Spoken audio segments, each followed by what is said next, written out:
Ahm, Vamos então aqui fazer a nossa sugestão e a nossa participação na conferência através da abordagem do Project Intelligence, tentando identificar os enablers e os key drivers. E Intelligence, porquê? É logo a primeira questão. Efetivamente, nós hoje habitamos e vivemos um mundo que vai para além dos meros artefactos que visualizamos. Falar hoje de Smart Projects, tentar identificar os enablers e os drivers que nos conduzem à transformação organizacional, e o tema da transformação organizacional é aquele que nos permite endereçar aqui esta nossa conversação. E para a qual começamos por definir exatamente, fazer a primeira distinção entre projetos e operações. O projeto como algo único, diferente de uma operação de rotina, e o projeto temporário com um início e um fim bem definido. É evidente que o início e o fim, nós sabemos que algo vai acontecer. O mundo de hoje, que é um mundo com alguma complexidade, não tem a abordagem do tipo lasanha. Ou seja, nós não conseguimos olhar para os processos de uma forma escalonada e o mundo é um pouco mais spaghetti. Ou seja, entre aquilo que nós planeamos e aquilo que é executado, e aquilo que é efetivamente executado e aquilo que identificamos, introduz uma diferença que é o jogo, muitas vezes, entre o êxito e o inêxito. Portanto, não sei se estão a identificar esta máquina. Talvez a máquina mais complexa do mundo é o LHC, o Large Hadron Collider, que nos está a fazer o impacto com um mundo completamente diferente daquele que nós conhecíamos até agora. Isto é muito mais oco do que sólido. O mundo parece, o mundo infinitamente pequeno, é constituído mais por energias do que por coisas que acontecem de forma física. E mais, existem hoje projetos que não só tentam identificar o passado como projetar-se no futuro, mas tentam identificar de onde é que tudo isto veio. E não sei se conhecem esta gente aqui a quem dois humanos estão a bater palmas. Este é o Watson. Portanto, é uma máquina cognitiva, talvez a anterior era a máquina mais complexa do mundo, o Large Hadron Collider. O Watson é a máquina talvez mais inteligente do mundo. E que neste momento está a ser... aqui é o exemplo do que aconteceu em 2010, em que num jogo de Jeopardy, o Watson bateu os dois campeões humanos de Jeopardy. Portanto, projetar hoje é lidar com um conjunto de entidades exteriores às pessoas que atuam num ambiente de cognição. Uma cognição máquina, uma cognição não humana, mas uma cognição que introduz elementos altamente disruptivos no mundo dos sistemas de informação e de comunicação. Pode parecer-nos um pouco ingênuo esta questão de apresentar aqui o futuro do carro sem condutor da Google, mas nós, e como se sabe, há dois Estados americanos que estão já a legalizar a possibilidade de ter automóveis sem condutor, conduz-nos ao nível do pensamento e ao nível do mindset para uma reflexão que tem que ser tudo menos ingênua. Quer dizer, o mundo de hoje... os artefactos tecnológicos do mundo de hoje são mais do que simples coisas. Portanto, são elementos de uma nova cultura. E pensar, e como pensamos por vezes que as coisas não mudam, é não reconhecermos, por exemplo, que ainda há 2 anos, por exemplo, em Portugal, as 2 maiores empresas de PSI 20 existiam e neste momento não existem. Portanto, as coisas, depois do ano 2000, isto ali está um erro, não é after 2000 projects, é after, depois do ano 2000. Então, resumo, as questões são mais complexas, há projetos orientados ao passado, que é uma questão interessante, há uma inteligência embutida que provoca o aparecimento dos Xables, os Flyables, portanto, os instrumentos e os veículos não controlados, os Drivables, elementos de máquina sem condutor, os Scannables e os Payables. Os Payables, numa lógica que alterará também por completo o modelo e a lógica de trading e financeira tal como a conhecemos. Para nós, no mundo atual, ainda é algo difícil de perceber como é que alguém pode pagar quando crescer. Mas o pay as you grow é mais do que uma tendência, é o futuro dos pagáveis. Pelo menos em países que, como nós, atravessam um momento de grande transformação. E os enablers? Os enablers vêm, isto é a curva do Gartner, que identifica aqui um conjunto de tecnologias emergentes e que para nós remetem ou endereçam a lógica do design thinking, do design do pensamento na ótica da gestão de projetos para o autónomo, para o autonómico. Nós estamos a entrar no stage 6 e as siglas Social Mobile, Analytics, Cloud, Internet of Things, etc., não são mais do que elementos que configuram o início dessa autonomia. Uma autonomia que radica em 2 grandes bolhas onde nós estamos a viver neste momento. Uma é o connectoma, o conceito de always on, de always connected, e outra é a singularidade. A singularidade que é um momento no tempo onde as inovações tecnológicas são de tal maneira, sucedem em catadupa, e atuam em dimensões ao nível do tempo para a qual o ser humano e as organizações por si constituídas, portanto as equipas, têm alguma dificuldade e vão ter alguma necessidade de trabalhar ainda mais em conjunto e em perceber-se ainda melhor, sobretudo ao nível dos processos cognitivos e ao nível dos processos de trabalho de grupo, que é uma coisa que nós normalmente pensamos que sabemos fazer muito bem, mas para a qual não temos treino algum. Vamos aprendendo. Há aqui mais alguns elementos que estão a provocar uma profunda e radical alteração no pensamento. Só para terem uma ideia, isto são valores que nos permitem dizer o quanto isto em 30 anos se alterou. O preço de um supercomputador anda hoje no bolso das pessoas. Um bolso, quer dizer, dentro do bolso das pessoas não anda um objeto inócuo, anda um objeto com capacidade de interagir com aquilo que o transporta. Ao nível da tool, que é aquilo que ele é, ao nível do skill, que é a forma como eu consigo extrair o máximo da tool que trago no bolso, neste caso, e também ao nível da mind, ao nível do mindset, numa lógica que é cada vez mais complexa.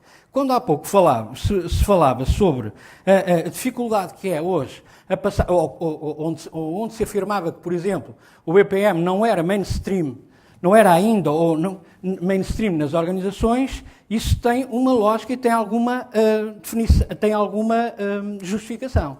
Efetivamente, os tempos não são exatamente os mesmos. Desde o momento em que eu conceptualizo um determinado modelo para o implementar, o mundo mudou de forma incrível. Por via do conectoma na velocidade, na incerteza, na complexidade e na ambiguidade.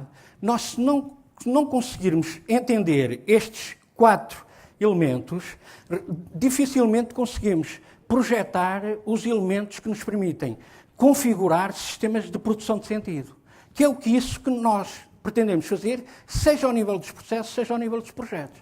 É a criação de sistemas que produzam e façam sentido. Para resumir, 2 enablers de primeira ordem, 2 grandes bolhas onde estamos, o conectoma e a singularidade, e alguns enablers de segunda ordem, como os fatores emergentes conduzem ao aparecimento de negócios radicalmente novos, o desenvolvimento de novos caminhos, de novas possibilidades, e depois as implicações que isto tem ao nível do reskilling das pessoas e do unlearning. O unlearning, o unplanning, o unex, qualquer coisa que não planeamos, começa a ser quase mais importante do que aquilo que planeamos. Os sistemas ajudam-nos a definir, já com alguma clareza, um conjunto de processos bem definidos, só que depois o mundo circundante é uma flutuação que estamos a começar a perceber agora, também fruto de algumas experiências, tem muito mais a ver com as flutuações de natureza quase quântica do que com as linearidades com que somos treinados e desenhados no dia-a-dia. Portanto, para terminar este ponto 2, nós estamos ao nível não é uma simples evolução. Portanto, isto é uma lógica quase de revolução ao nível do thinking. Não é? O grande desafio nesta altura começa a ser não só trabalhar, mas trabalhar e aprender. Ou seja, o work e o work learning. Porque se o hiato entre o momento em que eu conceptualizo raramente acerta, eu defino com aquilo que está a ser realizado, então eu tenho que ser um fast learner para aprender rapidamente como é que reposiciono o sistema. Um fast learner, e aqui eu estou ainda naquela intenção de colocar o ser humano no meio do processo. Portanto, human in the loop. Ainda human in the loop. Mas, quer dizer, para produzir sentido e inteligência social, nós precisamos não só do work, mas do work learning, das competências do work learning.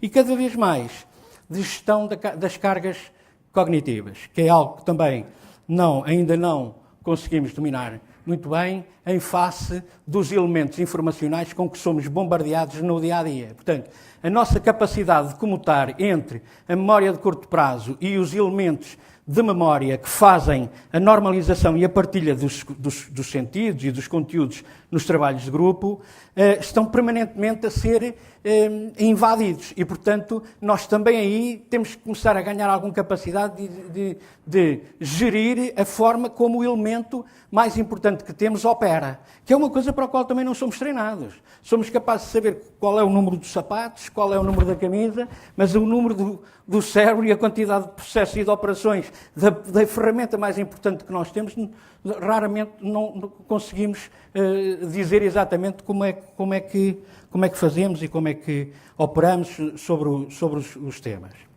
Mas, independentemente disso, qual é ou por onde passam uma boa dose da normalização e da tal produção de sentido? Pela possibilidade de criar alguns standards. E alguns standards também ao nível da gestão de projeto e da capacidade de colocar as pessoas a trabalhar em grupo.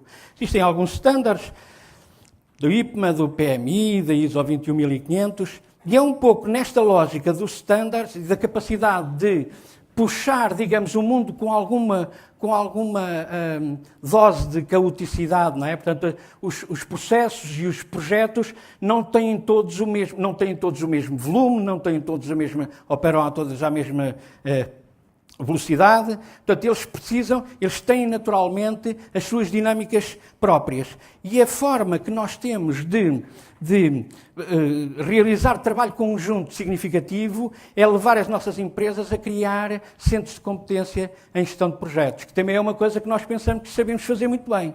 Normalmente, as pessoas fazem isso. Quer dizer, isto não é inocente e não é uma crítica, porque as pessoas desenvolvem projetos e gerem projetos, só que gerimos de uma forma ad hoc. Não é? E, portanto, digamos que o que há aqui é a necessidade de colocar um centro de gestão de competências para a gestão de projetos na perspectiva de evolução e de modelos de maturidade que permitam às pessoas e às empresas fazer um caminho de progressão.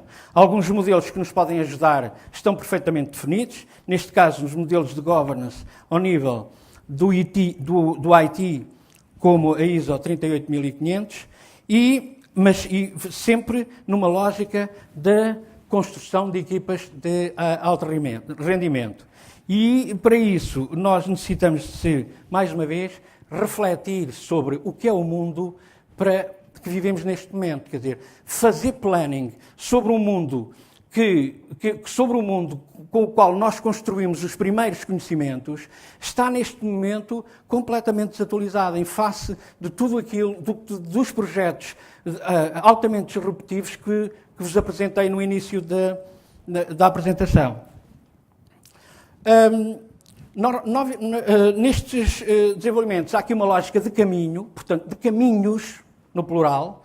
Portanto, não há uma lógica de one size fits all, ou o chamado fato que serve para tudo, mas algo que é possível definir em conjunto através de metodologias o mais simples possíveis e através de uma semântica conhecida como iniciar, planear, executar, encerrar, controlar, monitorizar e encerrar. Isto são elementos facilmente definíveis e facilmente entendíveis em processos de trabalho de grupo. Mas é evidente que quando subimos na cadeia de valor dos sistemas de informação, seja pela via da gestão documental, seja pela via dos motores do workflow, nós temos necessidade, mais uma vez, de ir buscando diferentes cenários que nos permitam acelerar também os processos. Porque qual é a grande questão que nós temos? A questão maior que nós temos é que nós temos, o homem é uma espécie, como é que é dizer? O homem e as organizações por si desenvolvidas, melhor dizendo também, as empresas e as instituições, não são tecnologicamente naturais, são naturalmente tecnológicas, digamos assim. Ou seja, se recordam, se viram o filme do Stanley Kubrick, aquele momento do ahá, em que o australopiteco bate no osso e aquilo vai lá acima dar uma volta, não é? Ele diz ahá, e nesse momento ficou definida a tecnoespécie. Nós somos uma tecnoespécie. Não há aqui esta divisão do business e do... Ok, em termos do discurso, permite-nos situar as questões, mas, na verdade, nós somos uma tecnoespécie, somos uma entidade de engenho, ok? Nós usamos artefactos para implementar coisas, mesmo não só do ponto de vista individual, como ao nível dos grupos. E aqui referencio não só a componente de desenvolvimento de trabalho individual, como o desenvolvimento de trabalho de grupo. Na vez que se nos processos, em grupos de processos, pensar em projetos e em grupos de projetos, eu passei para o conceito de Project Management Office e, portanto, de escritório de projetos. Mais uma área de desenvolvimento possível no âmbito da transformação, para ajuda e suporte à transformação organizacional. Sempre apoiado nesta tecnoespécie, nesta utilização das ferramentas, com capacidade de visão, de transação e de reporting, com capacidade de trabalhar de forma ágil, com a capacidade de visualizar o conjunto agregado daquilo que são as intervenções dentro das organizações, neste caso através de um farol de projetos, e a capacidade de não só ver o big picture, como ser capaz de ver o detalhe mais ínfimo. Esta ideia do business process tem que jogar também cada vez mais com o process mining, com o significado que as coisas têm. Portanto, e os instrumentos estão aí também. Portanto, a capacidade de extrair inteligência a partir de doses massivas de texto, a capacidade de extrair inteligência a partir de aglomerados de logs provenientes das mais diferentes fontes de informação, são absolutamente essenciais na tentativa de compreensão para a ação de intencionalidade estratégica de projeto. E, portanto, esta capacidade dos parceiros terem ferramentas que possam fazer o drill down permite situar um ciclo de desenvolvimento através da modelização, da construção e da execução, e agora do show me. O show me, que é a nova inteligência, que é uma inteligência de tipo visual. E visual porquê? Porque o visual é aquele mecanismo que o cérebro humano tem, em termos com maior largura de banda, para perceber mais rapidamente volumes massivos de informação. Portanto, a capacidade, o texto, a visualização textual não tem a mesma largura de banda que tem a comunicação imagética e a comunicação da imagem. Portanto, e aqui o que nós vamos ver é projetos de imagem evoluir não só ao nível da realidade aumentada, como do 3D e também do holográfico. Em resumo, do lado da reflexão, alertava para o New Work Learning, portanto, a capacidade de nos transformar rapidamente em fast learners, e o Agile Way of Work Learning. Mais uma vez, o fast learning impõe a capacidade de trabalhar rapidamente, sempre com um project focus, um drill down e um show me. A componente dos colaboradores, nesta lógica de human in the loop, continua a ser absolutamente essencial. Portanto, os elementos de tecnologia autonómica não dominarão ainda nos próximos anos a totalidade dos processos de projeto, mas obviamente tem uma evolução muito progressiva e muito substancial. E, por fim, o que nós poderemos vir a ter é o avanço da tecnologia, como que pode vir a transformar no limite, e isto é muito importante, no limite, cada projeto é um processo, cada processo é um projeto. As capacidades de machine learning, as capacidades de data mining, de text mining, transformam um processo em algo que é absolutamente único e temporal. E se é absolutamente único e temporal, e se vocês se recordam dos meus 2 primeiros slides, então nós estamos na definição de projeto. O projeto é único e datado no tempo, com um início e um fim bem definido. Estamos a falar, obviamente, de limites, mas é um limite para o qual a capacidade de evolução da computação e da autonomia computacional nos conduzirão. Porque, como percebem muito bem, as doses massivas de informação colocam os sistemas de informação a operar em domínios do tempo para os quais nós não conseguimos atingir. E não conseguimos atingir e, em algumas situações, nem sequer os clientes, que são a razão de ser dos processos, já são humanos. Quando nós pensamos no trading de alta frequência, grande parte, 70% das ações nos Estados Unidos são realizadas sem intervenção humana. Portanto, os clientes já são também elas próprias entidades sem existência física, entidades sem existência real, mas que são valorizadas do ponto de vista financeiro. E, para culminar, mais uma vez na componente da visualização e para dar um enfoque também, não desmerecer na componente dos processos, as parcerias com entidades que são capazes de desenhar caminhos de progressão, de aprendizagem e execução, com base em áreas de conhecimento bem definidas e ciclos de desenvolvimento também bem estabelecidos, podem ser uma mais-valia em termos de parceria. Neste slide, eu tive para tirar este slide porque para falar de transformação tinha que falar um bocadinho desta base da transformação digital, mas aqui eu queria só focar aqui 2 pontos que têm a ver com componentes de transformação organizacional sustentada no negócio. Por exemplo, o ponto 4, portanto, em que o Digital Transformation Mandates Organization Change, e aqui é um pouco aquela história das pombas, não é? Das estátuas e das pombas, não é? Quer dizer, as estátuas não mudam, mas todos sabem o que os pombos lhe fazem, não é? E o ponto 6, Security and Safety is not a dichotomy. Portanto, a segurança da informação no mundo informacional é um problema informático, mas o cibercrime é um problema de negócio. Portanto, não são exatamente não estamos exatamente no mesmo patamar. E, portanto, estamos também numa lógica de transformação digital. No desenvolvimento da transformação, efetuar parcerias com entidades que dominem as componentes, não só ao nível do domínio dos sistemas de informação, como ao nível da produção do software de suporte. Nós habitamos cidades de software. Também este conceito de habitar a cidade de software é algo que vamos ver daqui por mais alguns tempos, em que o desenho de uma cidade como Lisboa, nos próximos 4, 5 anos, vai ser também apresentado de forma competitiva no mercado do tempo real, como edifícios de substrato de conhecimento realizado pela via do software. Portanto, as parcerias com entidades no domínio dos processos de software e de trabalho de software são essenciais. Por fim, para culminar, esta noção de da chegada dos projetos de transformação pela via da quarta plataforma. E o que é a quarta plataforma? É o ambiente imersivo e pervasivo que nós vivemos neste momento. Em 2020, um carro normal vai ter 200 sensores.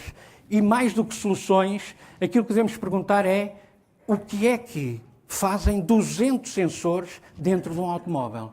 Portanto, mais do que tentar encontrar neste processo de transformação, mais do que soluções e respostas, o que nós temos que encontrar é as perguntas corretas, porque os desafios da complexidade estão aqui muito presentes na criação de serviços contextuais dinâmicos, e isso é perceptível já nos smartphones.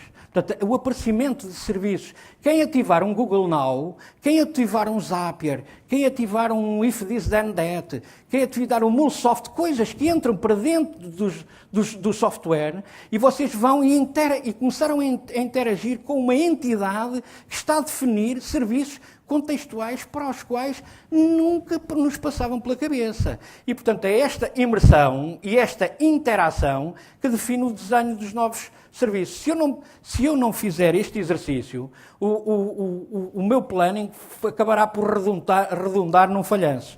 E outra questão, e que está ligada com a anterior, é a percepção partilhada. Na verdade, o que nós estamos a passar... Hoje mandamos SMS e mensagens, seja vídeos, seja postais, etc. O que está a sair daqui já não é ao nível do envio de mensagens, é ao nível da própria percepção das pessoas.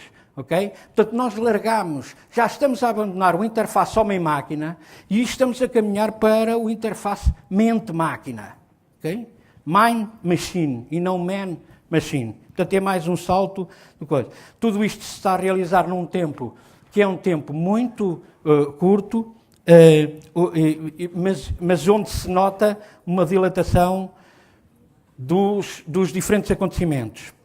E, por fim, o desafio que é a transformação das comunidades digitais em instituições. Deixava isto também como um desafio para a própria organização. Estes acontecimentos, estas conferências são elementos muito interessantes no tempo, mas também, se de alguma forma gostamos de criar futuros, como dizia a Anne-Marie, pois se daqui puderem surgir parcerias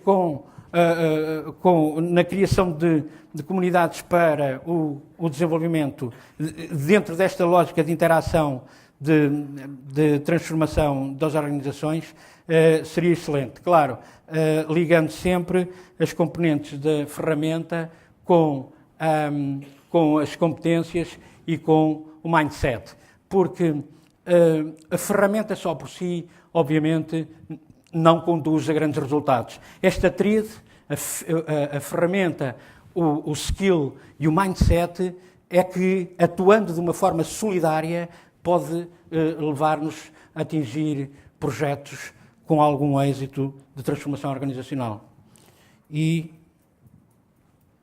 deixava-vos só com este boneco para dizer que muitas vezes estamos a fazer coisas bem feitas, e nós fazemos quantas vezes isso aqui em Portugal? Quantas vezes estamos a fazer coisas bem feitas, só que estamos deslocados, não estamos a fazer exatamente aquilo que devíamos fazer.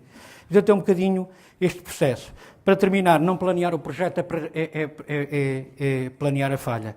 Planear e sempre com o sentido e a noção clara de que o mundo estático é chão que dá uvas. Nós vivemos, de facto, num mundo de alta dinâmica que não nos permite, digamos, repousar perante o conhecimento adquirido. O unlearning não é uma panaceia. Um unlearning, o desaprender para voltar a aprender, é um fact of life, é um elemento desta vida, para as pessoas e para as organizações.